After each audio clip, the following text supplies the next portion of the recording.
I remember the day I first drove through the gates of Autumn Creek Estates with a strange mixture of relief and apprehension. After serving as an Air Force intelligence colonel for nearly 20 years, most of that time spent overseas, I longed for the tranquility of a typical American suburb. My name is Ethan Morgan, and I had recently received a 6-month stateside assignment focusing on the security of domestic aviation systems. The idea was to maintain a low profile while living in a pleasant neighborhood with my wife, Dana, and our 8-year-old daughter, Lily. Autumn Creek Estates seemed perfect, at least on the surface. Its tree-lined streets, immaculate sidewalks, and well-maintained houses spoke of a close-knit community, all governed by a seemingly harmless homeowners association. A cheerful sign at the entrance read, "Welcome to Autumn Creek Estates, an HOA community." I'd heard the occasional horror story about HOAs, but never experienced one firsthand. I brushed aside any misgivings. After all, how bad could it be? Little did I know that this serene enclave hid a fierce micro-tyrant who would soon clash with not only me, but with the safety of our entire aviation system. Her name was Belinda Arnott, widely known as Karen by exasperated neighbors, and she was the self-appointed queen of Autumn Creek. Over the following weeks, I would discover just how far she'd go to assert her power, and that her ambitions extended beyond barking about lawn care. Ultimately, she set her sights on sabotaging commercial flights, a plan that could have caused nationwide disaster if not for my background in Air Force intelligence. Within hours of arriving at our new home, a 2-story colonial with a tidy front yard, I saw a figure striding up the driveway. She had short, meticulously styled hair that didn't move in the breeze, a pastel blouse tucked into khaki slacks, and a clipboard bearing the Autumn Creek HOA logo. Her step was brisk, confident. Even from a distance, something about her demeanor told me, this woman means business. "Hello," she called out, voice radiating forced warmth. "I'm Belinda Arnott, but everyone calls me Karen." She extended a hand with a tight smile. "I'm the president of the Autumn Creek Estates HOA. I'd like to welcome you to our community." I shook her hand, noticing her grip was quick and perfunctory. "Thanks. I'm Ethan Morgan. My wife, Dana, and our daughter will be joining me in a couple of days. I appreciate the welcome." She held up her clipboard. "Wonderful. I've prepared a welcome packet with our rules, schedules, and guidelines. We're very particular about preserving the aesthetic and safety of Autumn Creek." She paused, eyes narrowing slightly. "We expect everyone to follow the rules meticulously. No exceptions." I offered a polite smile. "Of course. We're excited to be here." Karen nodded, then glanced over the half-unpacked moving truck. "I'll note that vehicles shouldn't remain parked on the street overnight," she added curtly. "Also, we have strict guidelines regarding yard decorations, mailbox styles, and even the types of shrubs allowed." Something in her tone suggested she'd brook no argument. My instincts, honed over years of analyzing subtle cues in foreign diplomats and potential adversaries, sensed that this was no ordinary busybody. But I stayed calm, deciding it was best to keep a low profile. "Thank you for letting me know. We'll be careful to follow the rules." Her smile returned, thin but triumphant. "Good. I'll be in touch if there's anything else." She turned on her heel and marched away. I exhaled, reminding myself that I was here for a quiet life, not to spark conflict. Yet I couldn't have imagined that this same woman, so concerned with trivial violations, would soon attempt an act of terrorism on a national scale. After a few days, Dana and Lily arrived from our previous residence in Washington, D.C. We began settling into the new home. Autumn Creek Estates looked every bit the peaceful suburb we had imagined. Kids rode bicycles along tree-shaded sidewalks, neighbors jogged with their dogs, and the air smelled faintly of freshly cut grass. But from day one, we felt Karen's watchful eyes. She left us multiple friendly reminders in our mailbox. Trash bin timing. We had placed our trash bin at the curb a full 20 minutes earlier than the 6 p.m. guideline. Front door color. She noted that the existing front door was not one of the pre-approved shades. Lawn height. Our grass, while neatly trimmed, was close to the upper limit of the HOA standards. Dana gaped at the third notice. "We just mowed it yesterday," she said, exasperated. "It's so short my feet feel poked when I walk on it." I patted her shoulder. "Let's not make waves. We'll do our best to comply." To our surprise, the neighbors we met, like the friendly Bennett family across the street, seemed sympathetic. Don't take it personally, they told us. Karen's always been strict. She believes it's her duty to keep everything perfect. We tried to take it in stride. But my sense of ease dimmed a bit when I spotted Karen snapping photos of our yard with her phone one afternoon. She barely acknowledged me, walking off as if on a secret mission. The entire dynamic felt bizarre, but I chalked it up to an overzealous HOA president. While Autumn Creek Estates was supposed to be my refuge, my real duties as an Air Force intelligence colonel never fully left me. My assignment encompassed monitoring potential threats to domestic aviation. U.S. intelligence had picked up unusual chatter about extremist hackers planning to disrupt air traffic control systems, possibly in collaboration with unknown insiders. On the surface, my daily routine looked normal, commuting to a local Air Force liaison office, wearing civilian clothes, returning home to grill hot dogs in the backyard with my wife and daughter. But behind closed doors, I studied reams of encrypted briefings. My job was to identify infiltration points, track suspicious communications, and coordinate with DHS and the FAA to secure major airports. I had not expected that one infiltration point might sit right in my own neighborhood. Around that time, I also noticed that Karen spent an inordinate amount of time on her laptop in the HOA clubhouse, often accompanied by a couple of acquaintances who didn't live in Autumn Creek. They arrived in sleek, unmarked vans or high-end rentals, rarely interacting with other neighbors. I spotted them only in passing as they entered or left. My instincts told me something was off. Why was the HOA president meeting with people who clearly weren't local? But I had no tangible proof to suspect wrongdoing. In the intelligence world, suspicion without evidence is just speculation. Still, I filed the detail away in my mind, unsure how Karen's world might intersect with mine. As it turned out, they intersected more directly than I could have anticipated. One weekday evening, Karen summoned all residents to a special HOA meeting at the community clubhouse. The email stated, "Important updates on security measures and potential expansions of HOA responsibilities. Attendance strongly encouraged." When Dana and I arrived, the modest meeting room was about half full. Karen stood at the front, wearing a stiff, businesslike suit, a laptop open on the podium. Projected on a screen behind her were bullet points about new neighborhood surveillance initiatives. As she clicked through slides, her authoritarian streak shone.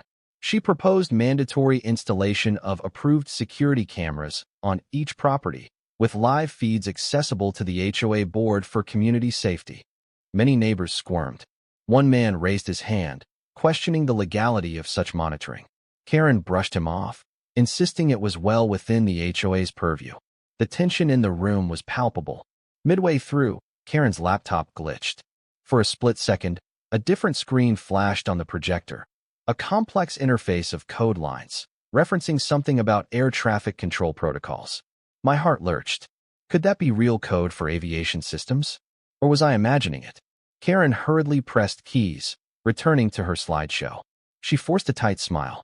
"Apologies for the technical glitch," she said. Now, as I was saying about our neighborhood watch cameras, I exchanged looks with Dana. Her eyes reflected my alarm. That code snippet looked suspiciously akin to an air traffic system data readout. But why would the HOA president have such code on her laptop? When the meeting ended, I lingered, hoping to ask Karen about it. She brushed me off with a curt, "Just a personal project. Nothing to worry about." Then she shut down the laptop, tucked it under her arm, and swept out of the room. My mind churned with possibilities. Karen had said personal project with a dismissive wave. Yet my professional intuition recognized lines of code that resembled encrypted modules used in air traffic management or hacking attempts. If she was involved, it could be more sinister than a mere hobby. Unable to ignore my suspicions, I quietly began to investigate.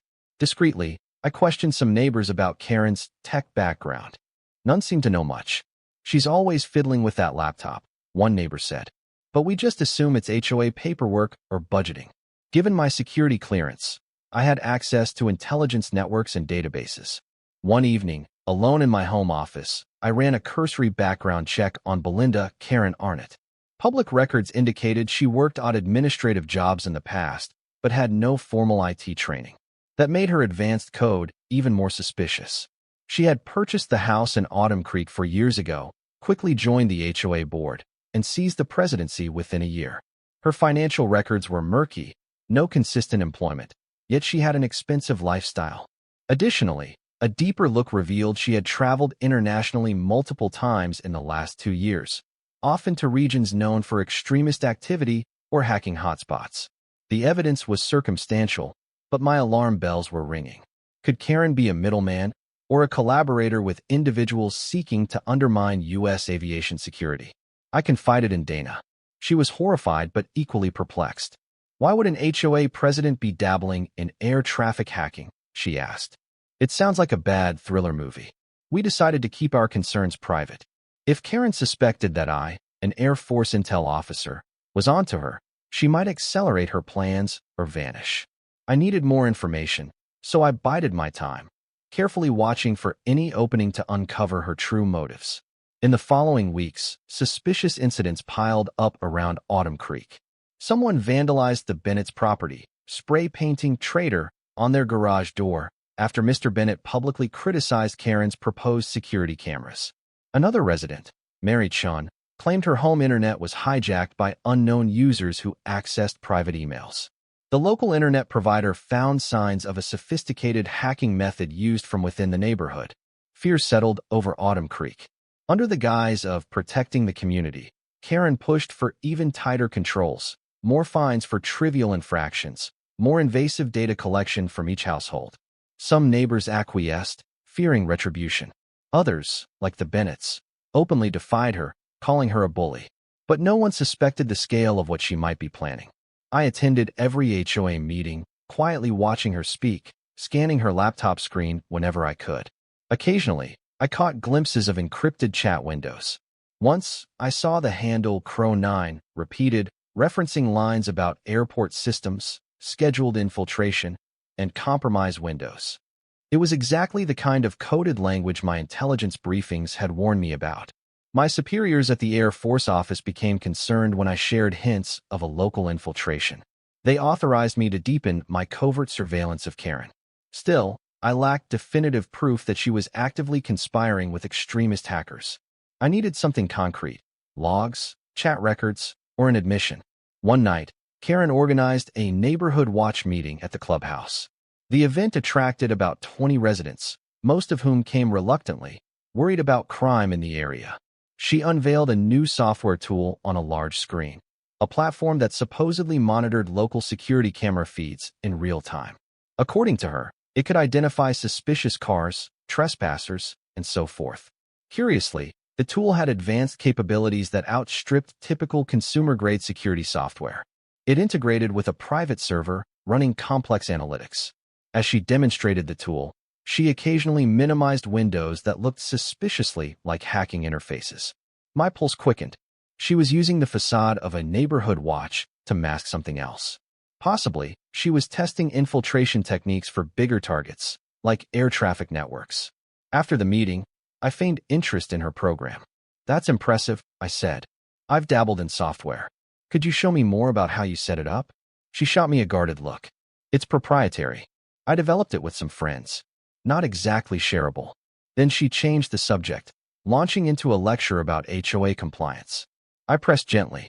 "I might know folks interested in funding a pilot of your security tool. It's that good. Mind if we exchange some details?" For a moment, she hesitated, curiosity flickering in her eyes. But she must have sensed a trap. She shrugged. "I'll think about it. But right now, I'm quite busy."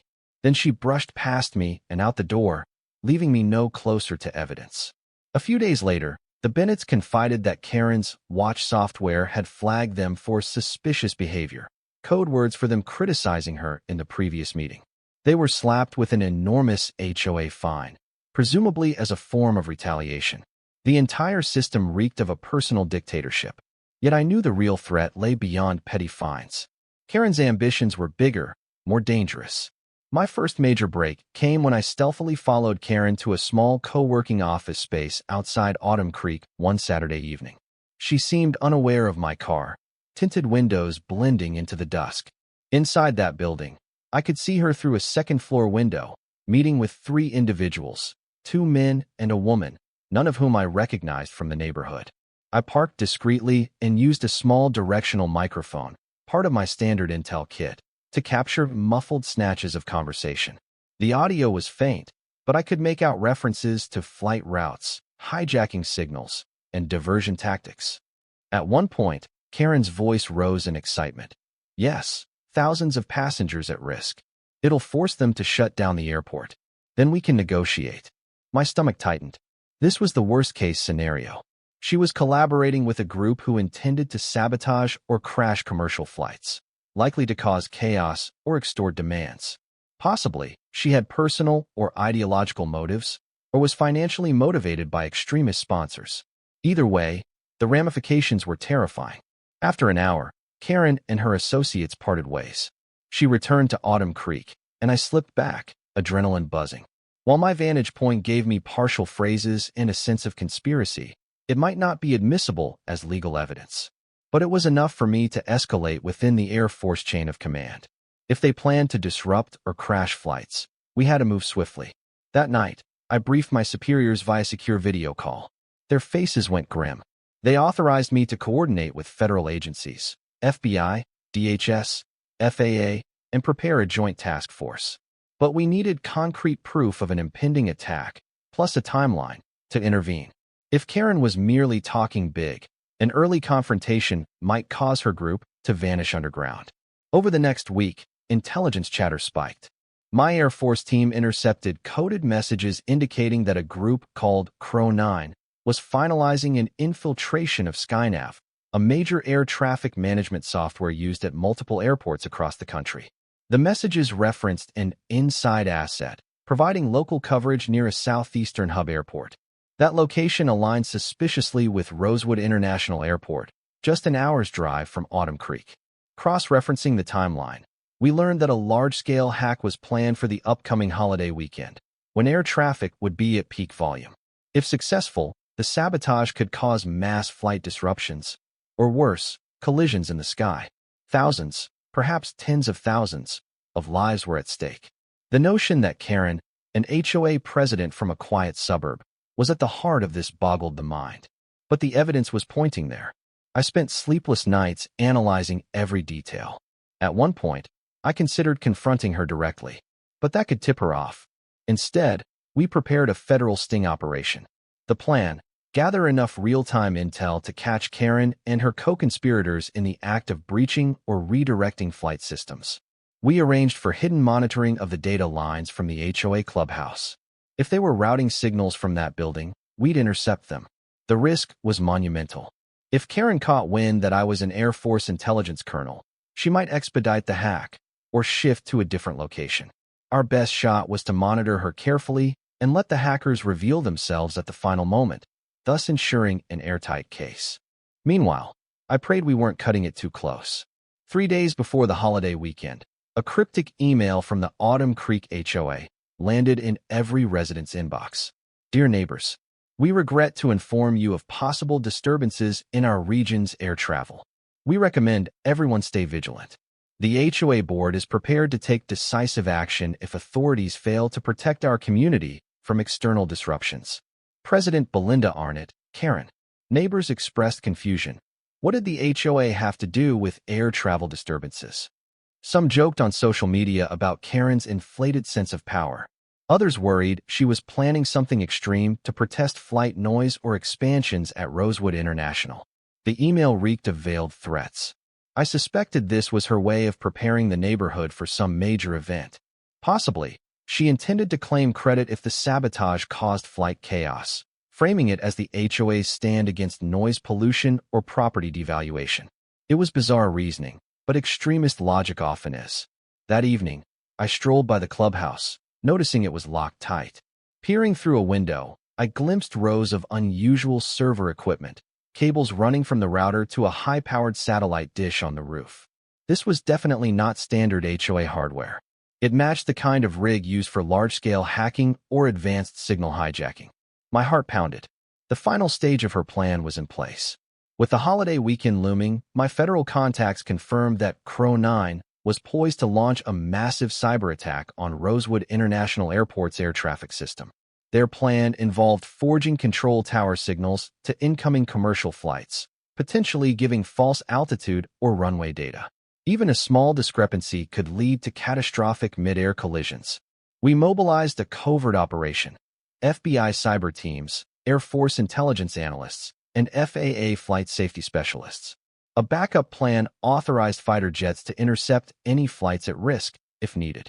My role was crucial in pinpointing the moment Karen or her accomplices triggered the hack from Autumn Creek. Late on a Friday night, I stationed myself near the HOA clubhouse, concealed in a borrowed delivery van.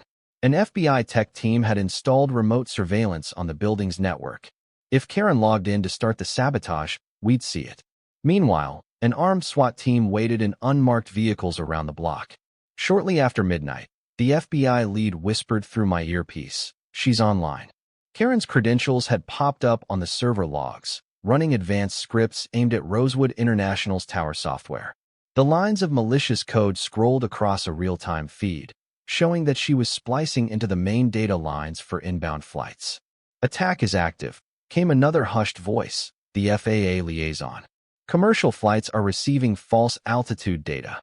We have a 737 on final approach at risk." Cold fear knotted in my chest. We couldn't allow even a single plane to crash. I radioed the standby F-16 patrol from the local Air Force base. They scrambled into the air near Rosewood International, ready to intercept if any aircraft strayed off course. The FAA also scrambled to override or block false signals. Tension soared. Meanwhile, the SWAT team prepared to breach. But we needed Karen or her accomplices to reveal themselves to ensure we'd capture them red-handed. Another moment passed, an eternity. The 737 pilot reported a strange altitude discrepancy, but corrected in time, thanks to the FAA's alert. Disaster narrowly averted. At 12:07 a.m., the FBI team confirmed they had enough evidence. Karen was actively sending malicious instructions.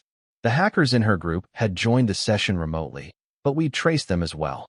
The time for subtlety ended. "Move, move." I barked into my radio. The SWAT team converged on the HOA clubhouse, smashing through the front doors. Inside, they found Karen at the main console, flanked by two of her co-conspirators from the co-working office. She gasped, attempting to shut down the laptop.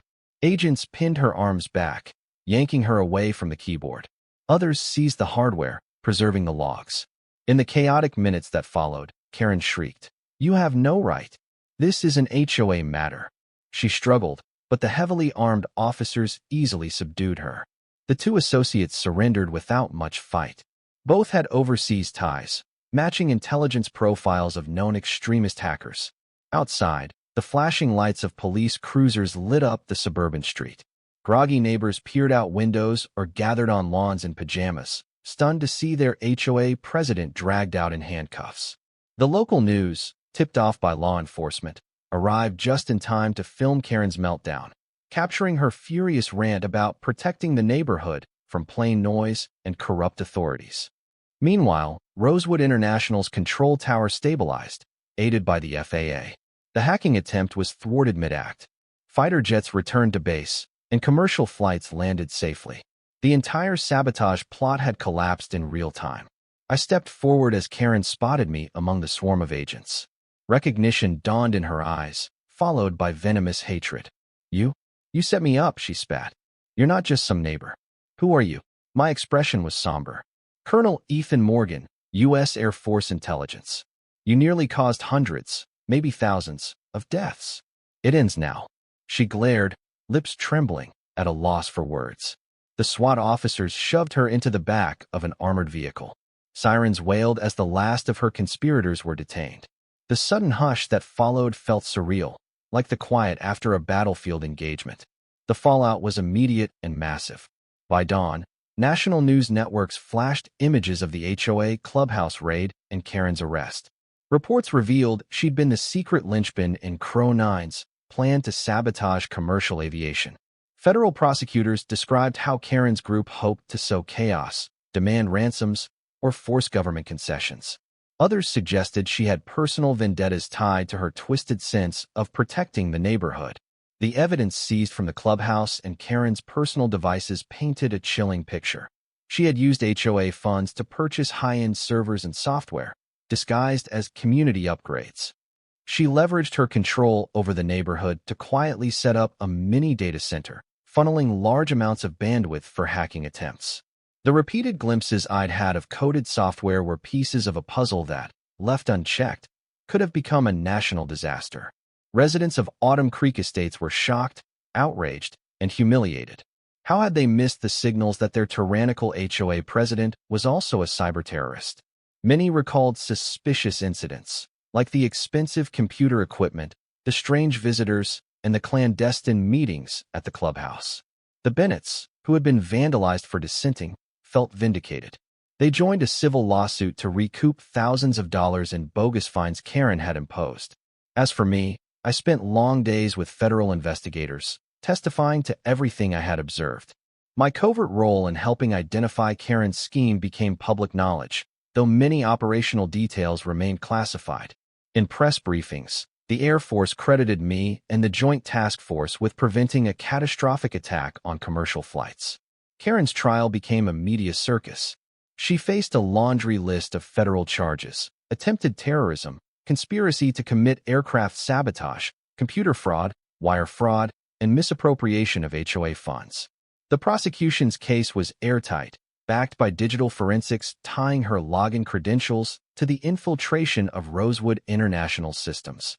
As cameras flashed, Karen arrived in court wearing an orange jumpsuit, her once perfect hair disheveled. She tried to maintain a haughty demeanor, accusing the government of entrapment. But the judge saw through her bravado. The mountain of evidence included chat logs with extremist hackers, demonstrating her active role and intent to cause lethal disruptions in air traffic. Neighbors from Autumn Creek testified about her authoritarian rule, her suspicious spending of HOA money, and the fear she instilled. Experts testified that if her sabotage had succeeded, multiple flights might have collided or crashed, creating a tragedy rivaling the darkest days of aviation history. In a dramatic moment, the prosecution played a recording of Karen's conversation with her co-conspirators, her voice excitedly describing how thousands of passengers could be forced to reroute or face disaster, giving her leverage to make demands. The court fell silent, absorbing the callousness behind that statement. When the time came, the jury took little time to convict. The judge condemned Karen's actions as calculated terrorism driven by arrogance and spite, handing down a 45-year federal prison sentence without the possibility of early release. He also ordered the forfeiture of all her assets, house, car, and personal funds, to compensate for investigative costs and the emotional harm inflicted on the community. The HOA itself was reorganized under court supervision, with the new board promising transparency and accountability. Karen left the courtroom in handcuffs, her self-righteous fury replaced by the hollow realization of a life behind bars. With Karen gone, Autumn Creek Estates faced a process of rebuilding trust. Residents banded together to dismantle the oppressive rules and restore a sense of genuine community. The Bennetts led a grassroots effort to elect a new HOA board that focused on neighborly cooperation rather than draconian enforcement. One weekend, the entire neighborhood turned out to repaint mailboxes in whichever colors they liked.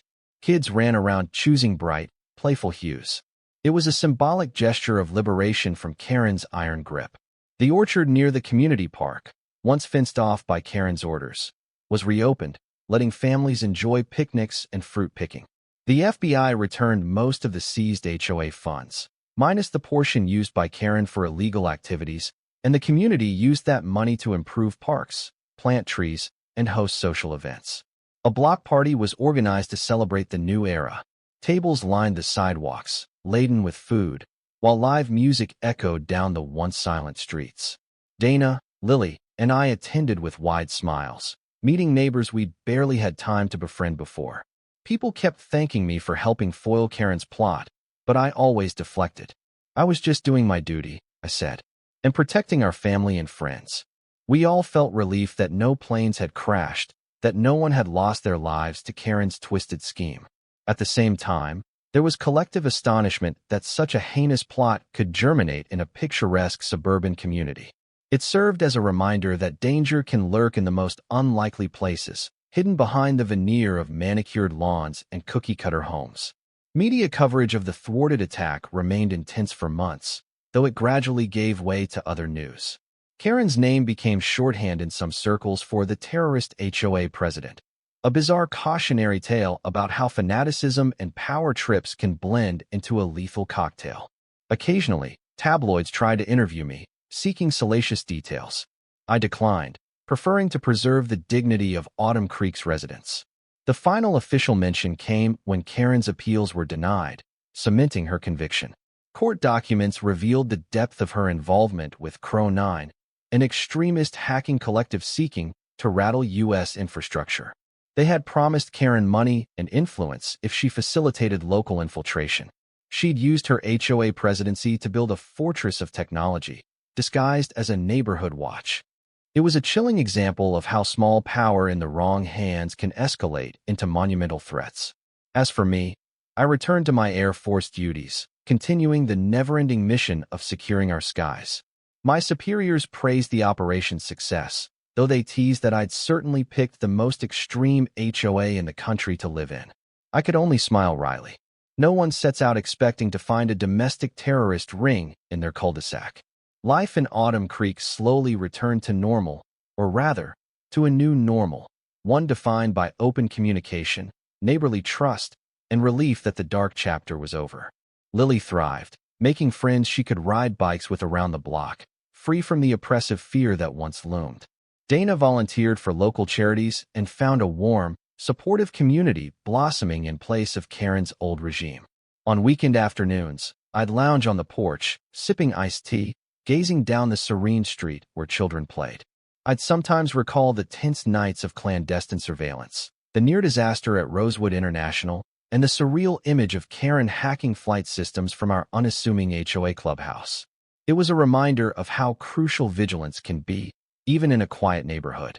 Karen's house, once the so-called seat of her HOA empire, went to auction as part of asset forfeiture. A young couple bought it, promptly repainting the exterior in a soft lavender shade, a color that, ironically, Karen would have banned. They hung a cheerful wreath on the door, welcomed by neighbors who once lived in fear of petty citations. While the greater world might forget the HOA Karen story, Autumn Creek retains the memory as a cautionary tale and a testament to resilience. We emerged stronger, reaffirming that real community spirit isn't about rigid control or mass surveillance, but about cooperation, respect, and mutual safety.